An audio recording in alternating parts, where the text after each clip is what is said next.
सत चैतन्य सत चैतन्य।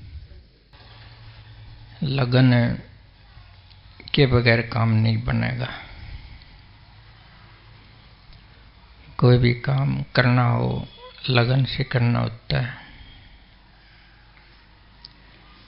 ऐसा कोई काम नहीं कि बगैर लगन के पूरा हो जाए। लगन टूटी फूटी भी हो जाती है कई बार। कटमा लगन, एक दिन लगन कर ली, कल ढीले हो गए, फिर लगन कर ली, फिर ढीले हो गए। 4 कदम चले तो 4 कदम वापस आ गए। चलते रहो सारी उम्र और वापस भी आते रहो। जहां होगे वहीं पर रहोगे। तो लगन अपनी लगा के रखा करो।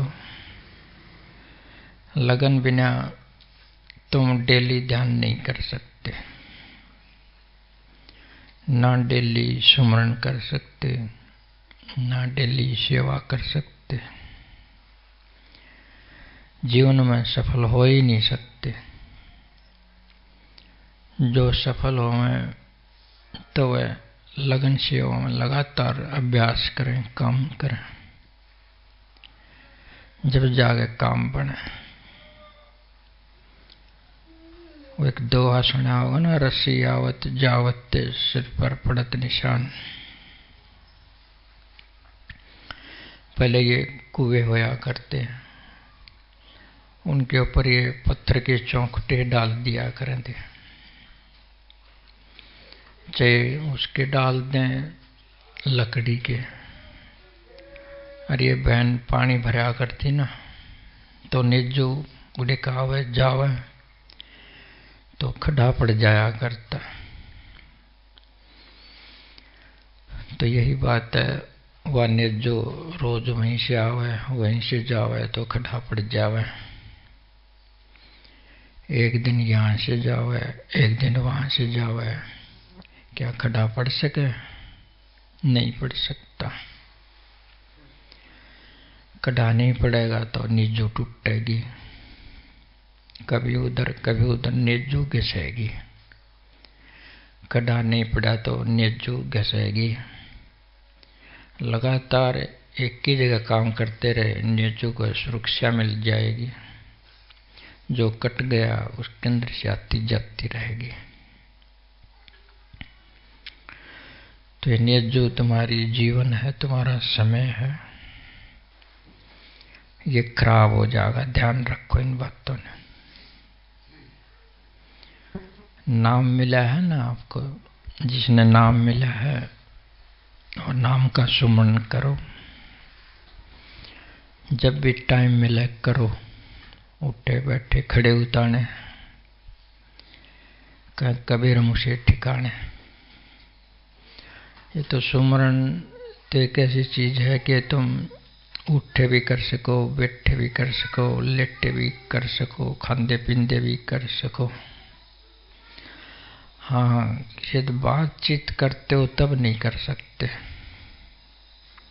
किसी बातचीत करते हो, आपस में करते हैं ना, सारा समय खो देते हैं बात करने में। बात करने में तुम सुमरण नहीं कर सकते, और कुछ भी हो तब कर सको। तो बात नुकसान की है ना ज्यादा। समय नहीं कटता तो तुम एक दूसरे के पास चले जाते हो, एक दूसरे की बातें करो, सुमरण नहीं होता। फिर एक दूसरे का सुमरण होता है, जिसके बारे में बात करो उसका सुमरण होगा, परमात्मा का नहीं। सुमरण बड़ा अच्छा साधन है, हर कोई कर सकता है इसको। जवान बूढ़ा बीमार सब कर सकते सुमरण। कोई दिक्कत की बात नहीं। तुम्हारा समय है, कामकाज नहीं है, कुर्सी पे बैठ जाओ एकांत में, आराम से कर लो, सुमरण करके देखो 1 घंटा। सही चित ला करके अगर तुम सुमरण करोगे, सुमरण से मन और किते ना जा, मन केवल मन में, उसमें शब्द में ही लगा रहे, नाम में ही लगा रहे। जो सुमरण करो वो तुमने सुनाई देना चाहिए। तुम्हें पता होना चाहिए कि सुमरण हो रहा है। ऐसा नहीं है कि सुमरण करो और मन कहीं और है। कहते ना, मन 2 काम नहीं कर सकता एक साथ, लेकिन कई बार 2 भी कर लेता है। ये अनजाने में नीचे नीचे सुमरण भी चलता रहे और ख्याल और कहीं भी जुड़ा रहे, हो जाता है ना ऐसा। तो केवल सुमरण करो, एक साथ 2 ना करो।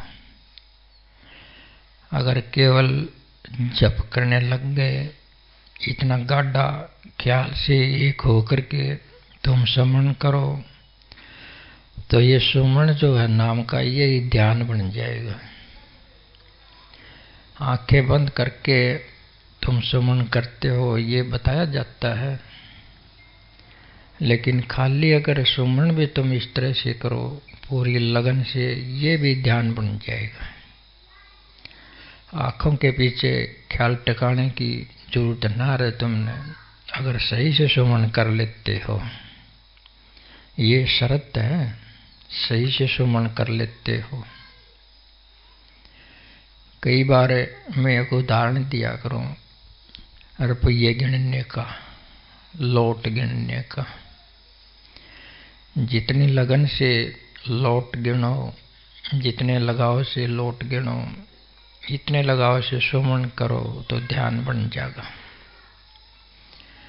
कोई लौट गिने तो क्या मन भटकता है, कहीं जाता है किसी के पास? बिल्कुल नहीं जाता। एक एक करके पूरी चेष्टा से गिनोगे कि गलती ना हो जाए। वहां तो इतने चेतन तुम, और सुमरण में इतने कच्चे फिर। हौस के साथ, लगन के साथ ये मन बना के कि आज जो है ये सुमरण इस तरह से करना है जैसे लौट गिनते हैं। एक एक नाम को गिनो, यानी मन से सुनो। गिनने का मतलब ये है, तुम जो करोगे वो तुम्हारे अंदर छप जाएगा। नाम का सुमरण करोगे वो तुम्हारे अंदर छप जाएगा, प्रिंट हो जाएगा, यूं कहते हो। सारी चीजें प्रिंट होती हैं तुम्हारे अंदर। जो देखा है वो भी तुम्हारी चेतना में जमा हो जाता है, जो सुना है वो भी चेतना में जमा हो जाता है, जो भोग्या है, जो करते हो वो सब चेतना में जमा हो जाता है। इसी प्रकार सुमरण भी जमा हो जाएगा। जैसे और चीजें जमा हो जाती हैं, जैसे सुमरण भी जमा हो जाएगा। इस जमा हुए सुमरण को नाम की कमाई बोलते हैं। कहते हैं नाम की कमाई कर लो। नाम की कमाई यही है कि तुम नाम करोगे, तुम्हारे अंदर जमा होता जाएगा। जैसे पैसा बैंक में जमा करो तो वहां जमा होता जाता है, तो ये नाम तुम जपोगे तुम्हारे अंदर जमा होता जाएगा। और एक रहस्य की बात यह है कि जितना ये नाम तुम्हारे अंदर जमा हो जाएगा, इतनी जो काली शक्तियां हैं इस प्रकृति में, सूक्ष्म प्रकृति में और तुम्हारे अंदर भीतर भी, वो असर नहीं डालेंगे। तुमको एक कवच मिल जाएगा, नाम का कवच। उस कवच को ये काली शक्तियां तुम्हारी निजी भी और ध्यान में अगर किसी को असर डालता, वो भी क्रॉस ना कर सकेंगी। ये बड़ा फायदा है। तो तीसरा फायदा वो बताना तो नहीं चाहिए, लेकिन उस फायदे को प्रयोग मत करना। तुम नाम जपो तो नाम तुम्हारे अंदर सघन हो जाएगा, यानी कि मजबूत हो जाएगा, मजबूत चीज तुम्हें प्राप्त हो जाएगी। एक कई चीज को बार बार दोहराओ तो वो मजबूत हो जाती है। अगर तुमने ठीक से कमाई की है, किसी को अगर कोई थोड़ी बहुत दिल की मन की बीमारी हो जाती है, उसमें अगर शब्द का प्रयोग करें तो उसका असर आता है। लेकिन ये तुमने भूल करके भी नहीं करना, मैं तो वैसे बता रहा हूं। तो इससे तुम्हारे साधन में असर पड़ेगा, तुम्हारा निरंकार भी जाग सकता है। तुम्हारे किए से कोई ठीक हो जाए, तुम सोचोगे हम सिद्ध हो गए, महात्मा हो गए, लेकिन ये ठीक नहीं होता। दवाई से चीजें ठीक हो जाती हैं, तो इस चीज का प्रयोग भूल करके भी ना करें। भजन करने वाले कई कर लेते हैं, किसी का बच्चा बीमार हो गया, पशु बीमार हो गया, पड़ोसी बीमार हो गया, सचेतन का नाम लेकर या और कोई नाम लेकर के तुम ना ख्याल बना लेते हो, ये गलत है। और दूसरे बहुत साधन हैं, उनसे ठीक हो जाएंगे। तुम अपनी जमा पूंजी को मत खो, ठीक है ना, ये बात उसको जमाए रखो। ये काम की चीज है, थोड़ी रहस्य की चीज है। और ऐसा भी हो जाता है किसी की तुम अनजाने में सहायता कर भी जाते हो, थोड़ा बहुत कोई ठीक भी हो जाता है, ऐसे कि रेडिएशन का काम है, हो भी जाता है, तो उसकी तो तकलीफ ठीक हो गई, वो तुम्हारा सर फोड़ेगी फिर। समझते हो ना इस बात के। एक बहन का फोन आया, कहने लगी कि वहाँ जो मेरी भैंस बीमार थी, मैंने जाप करके नाम का उसने खुआ दिया कि मैं उसका आराम हो गया। जो होना तो वैसे ही था। आलू ले ले।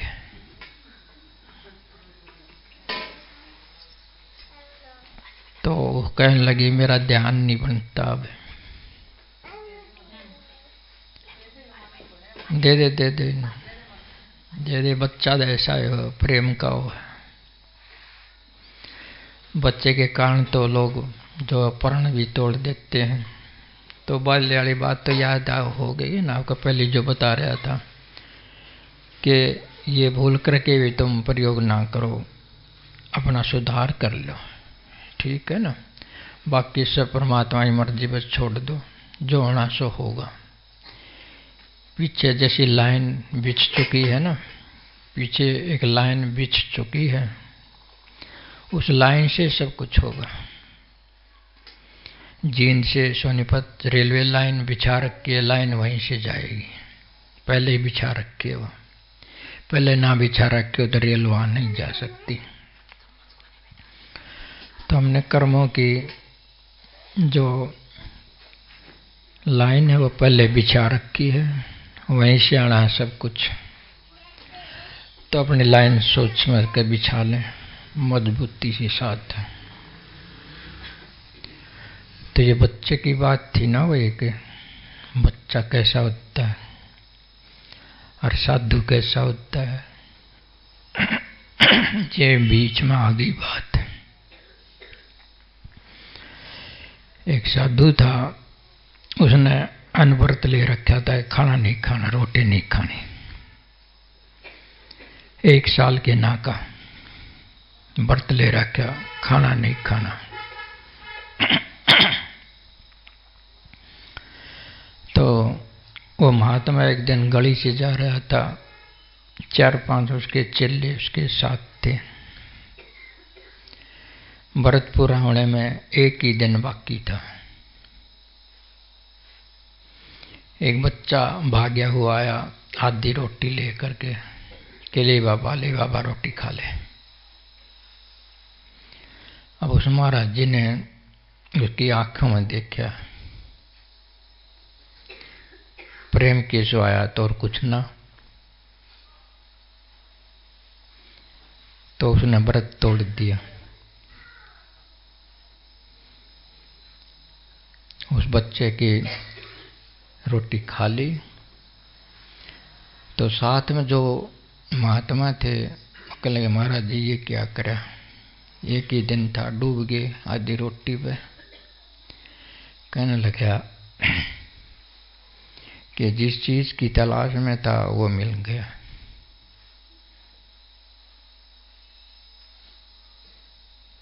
तो ये प्रेम की महिमा है।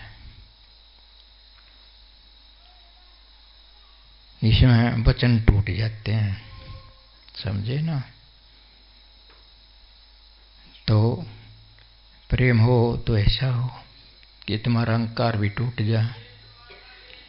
रोटी नहीं खाता तो अहंकार जमा रहता कि क्या कहेंगे लोग।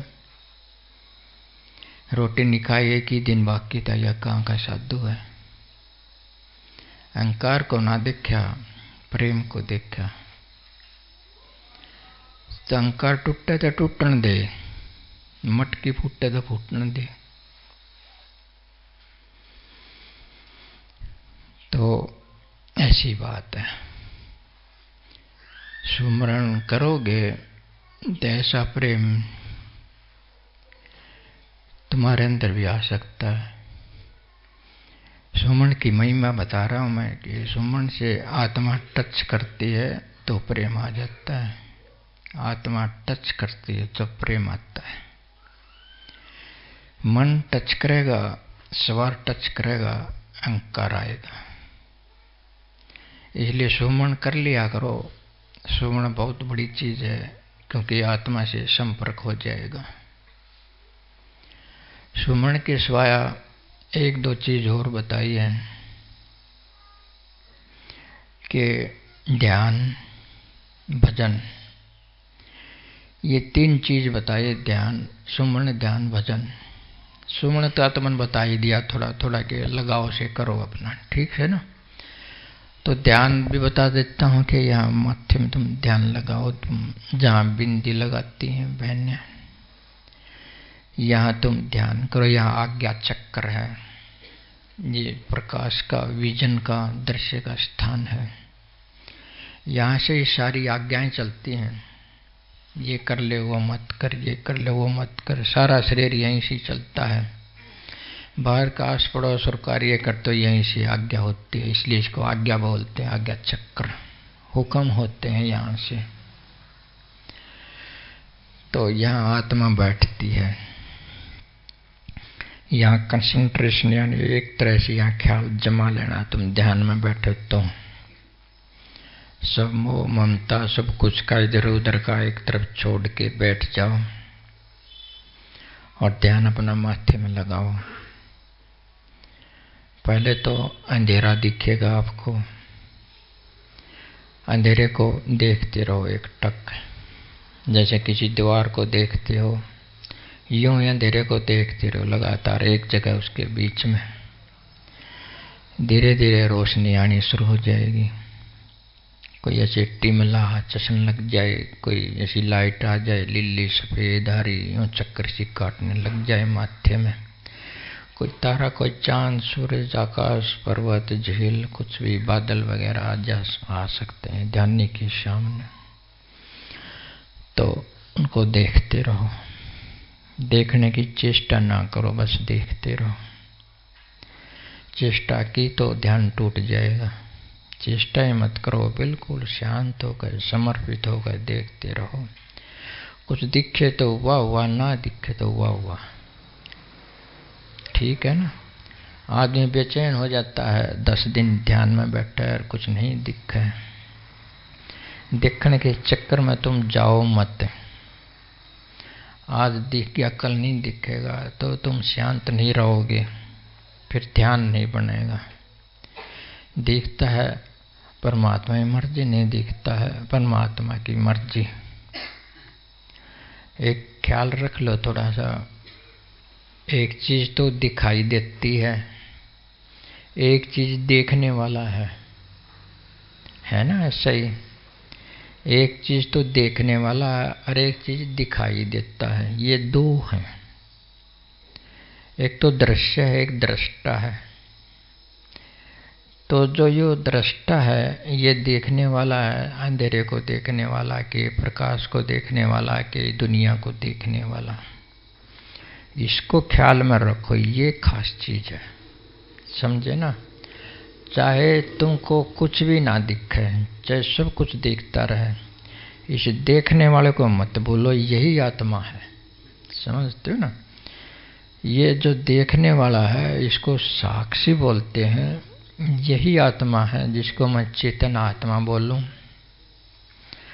तो इसको मत भूलो, प्रधानता इसको दो। जो दिखाई देता है उसको प्रधानता मत दो। वो दिखाई दे या ना दे, देखने वाले पर डटे रहो, इसको शांत रखो, समझे ना। इसको टिका हुआ रखो, इसको अपना एक ही पॉइंट पे बांधे रखो। जैसे कहा था ना, बाजी एक के जगह बाजी ला ले, तो अपनी एक के जगह बाजी लगा लो। जो ये देखने वाला है ना, जो ये आत्मा है, जो इन आँखों के पीछे बैठा है, एक है इनके पीछे, इन दो आँखों के पीछे एक और बैठा है। तो वो तुम हो जिसको बोलता हूँ आत्मा, यही परमात्मा। जब सर्वव्यापक स्वरूप में जाके देखोगे, यही आत्मा परमात्मा है। इसलिए बोल देते हैं कि आत्मा और परमात्मा में कोई अंतर नहीं है। आप इसमें टिक जाओ, बस दिखो या ना दिखो, बस ये ख्याल करने की बात है। दिखता है वो आता और जाता है, वो सदा टिकाऊ नहीं होता। सुनता वो भी आता जाता, वो सदा टिकाऊ नहीं होता। जो ये देखने वाला है ये टिकाऊ होता है। ये किसी न किसी प्रकार से एक सा होना चाहिए, एक समान, विचलित ना हो, दुखी ना हो।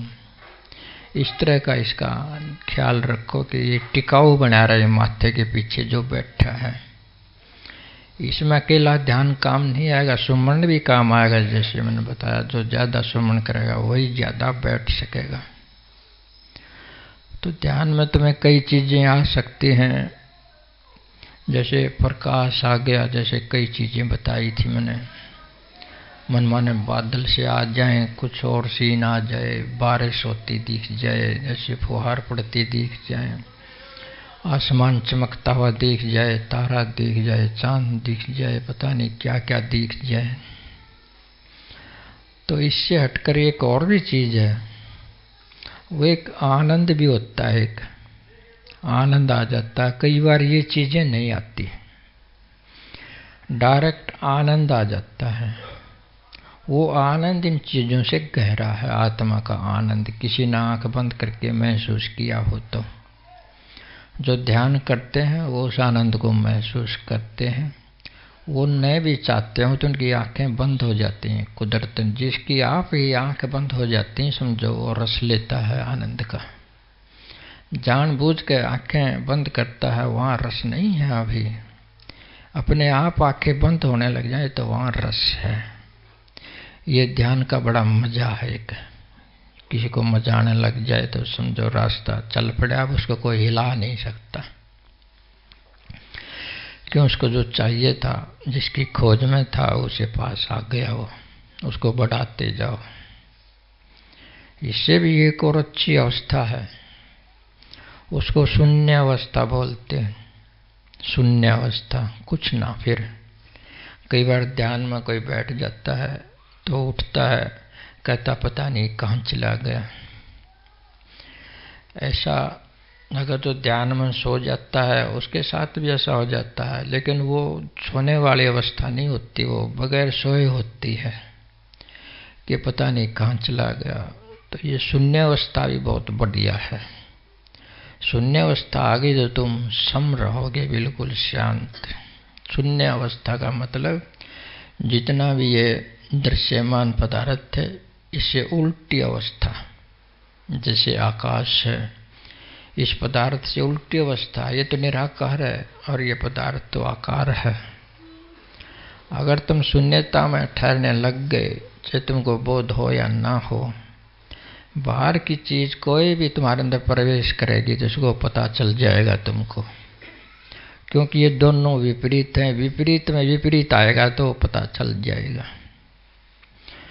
तुम शून्य स्वरूप हो, सम स्वरूप हो, कोई लालच आ गया तो तुम्हें तुरंत पता चल जाएगा कि ये बाहर का पक्षी मेरे अंदर आ गया है। अगर तुम्हारे अंदर ऐसी अवस्था ना हो जागृत शून्य सी, तो कुछ भी घुस सकता, तुम्हें पता नहीं चलेगा। समझते हो ना? तो कई ऐसे जो विकार हैं ये तुम्हारे अंदर काम फिर कर नहीं सकते। तो ये ध्यान की बात है, मोटी मोटी बताता हूँ, तुम करते हो ना करते, लेकिन फर्ज है मेरा बताने का। कोई करता हो, 100 में 1 करता हो, उसको तो सुनाई दे जाएगा। फिर इसी सिलसिले में एक कान का ध्यान भी बताते हैं। जैसे कान में उंगली लगा के सुनना।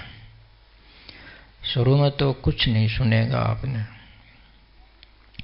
सू सन्नाटा सा खा लिया। अगर तुम अभ्यास करोगे या कान में, सज्जे कान में अंगूठा लगा करके यहाँ का ध्यान कर लिया, तो उसके बाद ये भी कर लो, तो उसमें तुम्हें कोई आवाज़ सुनाई दे सकती है एक दिन धीरे धीरे। जैसे पी पी, ची ची, घंटे की, टाली की, शंख की, कई प्रकार की चीज़ें तुम्हें सुनाई दे सकती हैं। जैसे पानी चलता है कल कल कल करता उसकी, जैसे हवा चलती है सू सू करती, जैसे बादल गरजता है उसकी गरज, कोई कंपन, जैसे मक्खियाँ बन बनाती हैं ऐसी आवाज़, भौरे बन बनाते हैं ऐसी आवाज़, तो तुमको सुनाई दे सकती है। कान में यहाँ प्रकाश या दृश्य आ सकते हैं, कान में ये चीज़ें आ जाएंगी तुम्हारे सुनने वाले। उसको भी ध्यान से सुनो, वो भी एक प्रकार का ध्यान है। लेकिन ये जरूरी नहीं है कि जिसको वो ना सुनाई दे तो उसका ध्यान नहीं बनेगा। किसी को प्रकाश ज़्यादा आ जाता है, किसी को नाद ज़्यादा आ जाता है, किसी को आनंद ज़्यादा आ जाता है, किसी को भीतर का सुख शून्यता ज़्यादा आ जाती है। इनमें से कोई भी एक आ जाए उसी में लीन हो जाओ, ठीक है ना? शब्द आ जाए, नाद आ जाए, उसमें लीन हो जाओ। प्रकाश आ जाए, प्रकाश में लीन हो जाओ।